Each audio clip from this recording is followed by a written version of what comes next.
अस्सलाम वालेकुम। आज हम पढ़ेंगे लाइट डिपेंडेंट रिएक्शन या लाइट रिएक्शन जिसे नॉर्मली कहते हैं। और उसके लिए सबसे पहले we have to understand what is photo system. Photo system is basically the cluster of pigments in thylakoid membrane of the chloroplast. Chloroplast के अंदर जो थाइलाकोइड होता है उसकी जो मेम्ब्रेन होती है उसमें बहुत सारे पिगमेंट्स का एक जो क्लस्टर है उसे हम फोटो सिस्टम कहते हैं। बहुत सारे पिगमेंट्स उसकी मेम्ब्रेन के अंदर मौजूद होते हैं और उसे हम क्या कहते हैं, फोटो सिस्टम कहते हैं।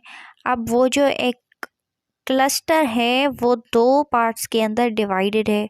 एक को हम कहते हैं antenna complex and the second one is reaction centre. Antenna complex को लाइट हार्वेस्टिंग कॉम्प्लेक्स भी कहा जाता है और उसकी वजह यह है कि एंटीना कॉम्प्लेक्स के अंदर बहुत सारे different chlorophyll A, chlorophyll B और कैरोटिनॉइड्स बहुत सारे प्रेजेंट होते हैं। तो उसके अंदर क्या होता है कि इन तमाम वेरियस पिगमेंट्स में जो लाइट है वो डिस्ट्रीब्यूट होती है, या फिर आप कह सकते हो कि एक पिगमेंट से दूसरे पिगमेंट तक ट्रांसफ़र होती है। उसके बाद क्या होता है, we will study in light dependent reaction या light reaction. Light dependent reaction जो है उसका काम क्या है कि ये first of all it is the first step of converting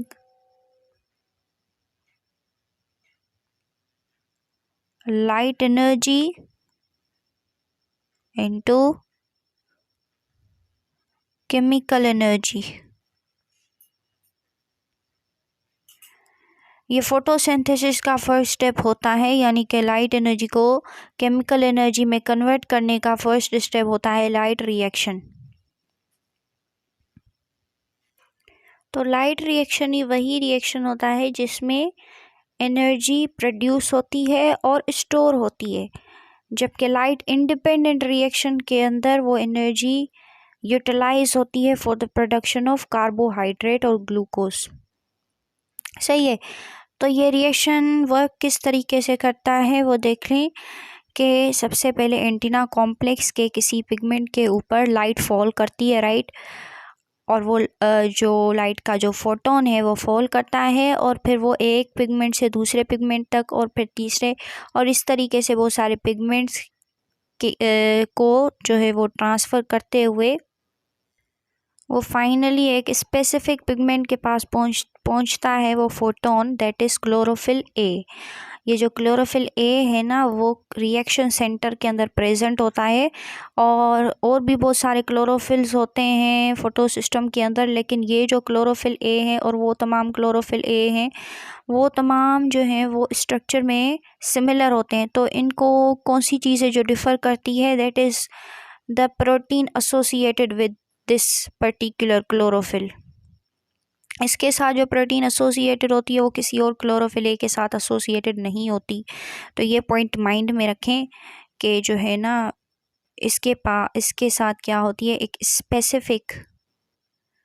specific protein associated होती है इसके साथ। ओके। तो इस क्लोरोफिल ए तक फाइनली जो फोटोन है वो रीच करता है रिएक्शन सेंटर के अंदर।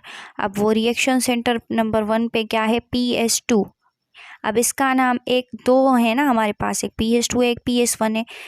तो सबसे पहले इसके पास फोटोन रीच करता है, तो पहले यहाँ से रिएक्शन स्टार्ट होता है, तो इसको PS1 क्यों नहीं कहते और उसको PS2 क्यों नहीं कहते? द रीज़न इज़ के ये जो है ना वो बाद में डिस्कवर हुआ था और PS1 पहले डिस्कवर हुआ था। तो रिएक्शन में हालांकि हाउएवर ये सबसे पहला अपना रोल प्ले करता है, लेकिन ये डिस्कवर बाद में हुआ था, इसलिए इसको PS2 कहा जाता है। ऑलराइट। तो फोटोन जो है वो क्लोरोफिल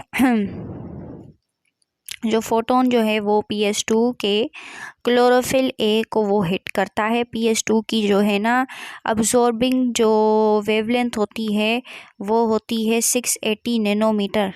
ये इस वेवलेंथ के फोटोन को ये अब्जॉर्ब करता है PS2।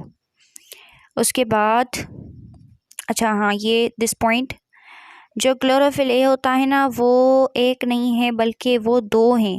ये जो क्लोरोफिल ए के मॉलिक्यूल हैं देट आर डाइमर, दो मॉलिक्यूल हैं ये। तो दो मॉलिक्यूल के ऊपर जब क्या होता है फोटोन हिट करता है तो फिर उनके इलेक्ट्रॉन को एनर्जी मिलती है और फिर वो इलेक्ट्रॉन एनर्जी मिलने की वजह से एक्साइटेड हो जाते हैं, अपनी जगह से वो मूव करते हैं, यानी कि they get excited.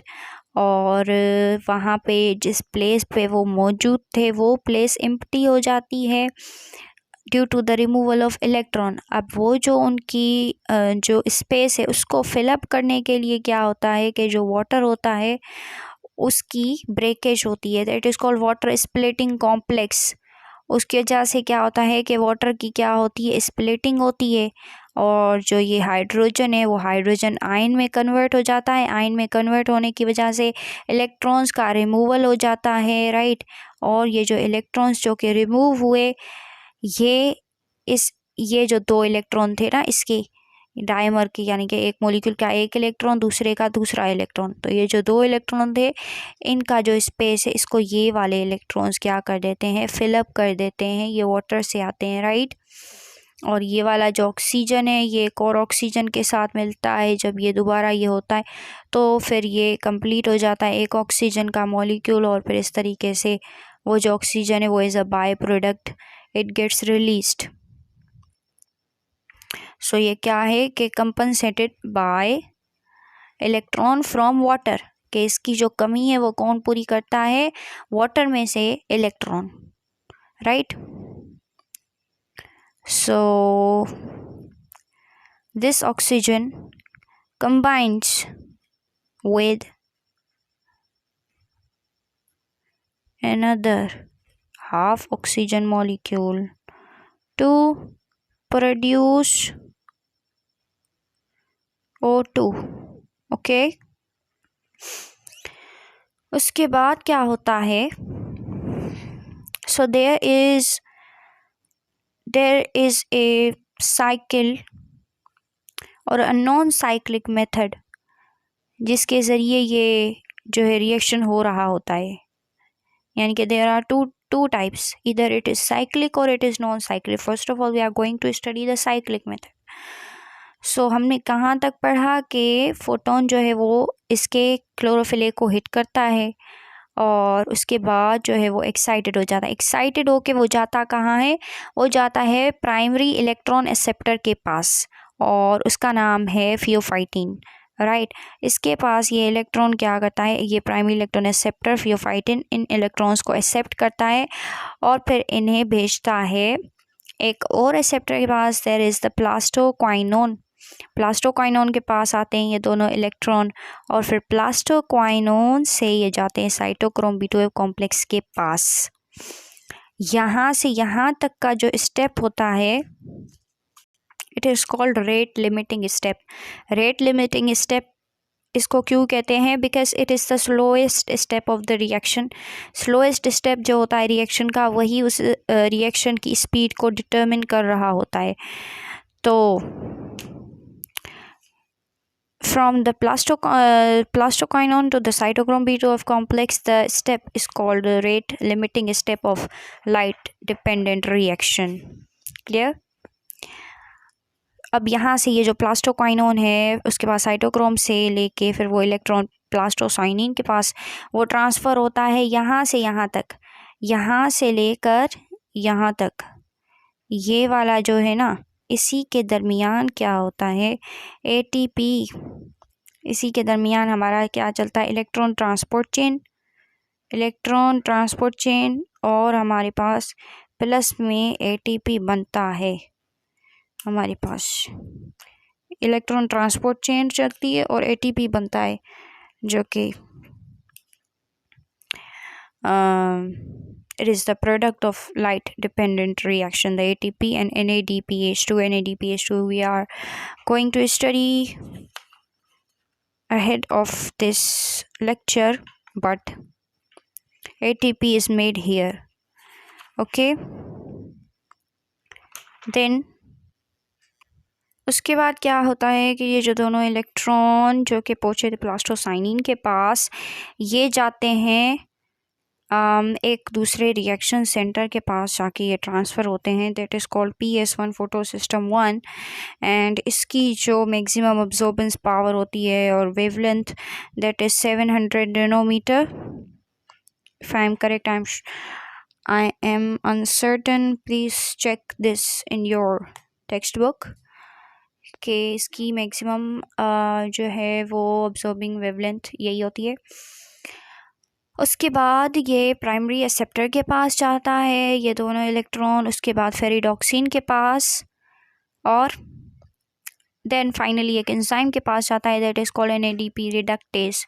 NADP reductase के पास जब ये दोनों इलेक्ट्रॉन जाते हैं तो फिर ये NADP रिडक्टेस, इसके नेम से क्या शो हो रहा है कि ये NADP को रिड्यूस करेगा, यानी कि NADP जो है, ये जो है NADP है ना, इसके पास क्या है, इलेक्ट्रॉन की कमी है। ये देखें इसके ऊपर चार्ज है ना, ये आयन की सूरत में, तो इसके पास इलेक्ट्रॉन कमी है।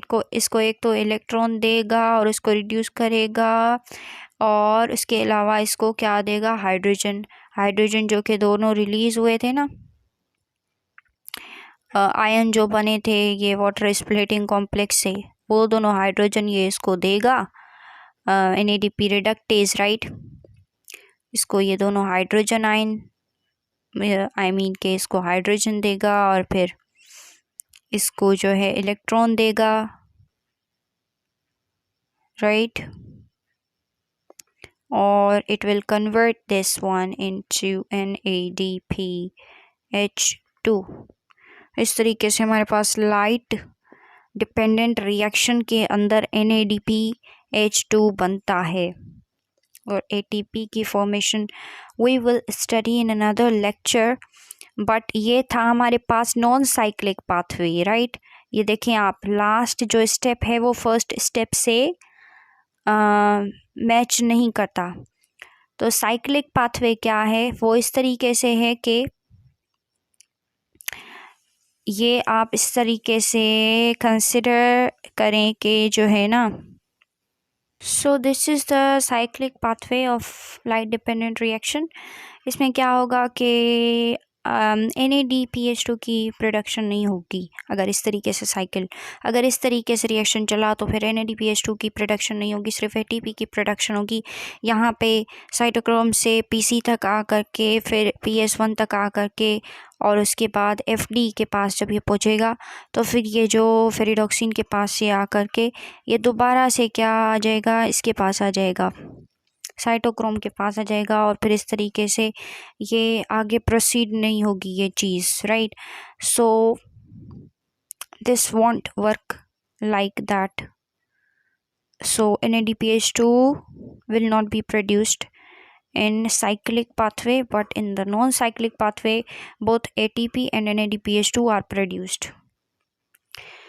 So this was all about a light dependent reaction until now, and in the next lecture we are going to study the production of ATP and much more about bioenergetics, inshallah. Allah Hafiz.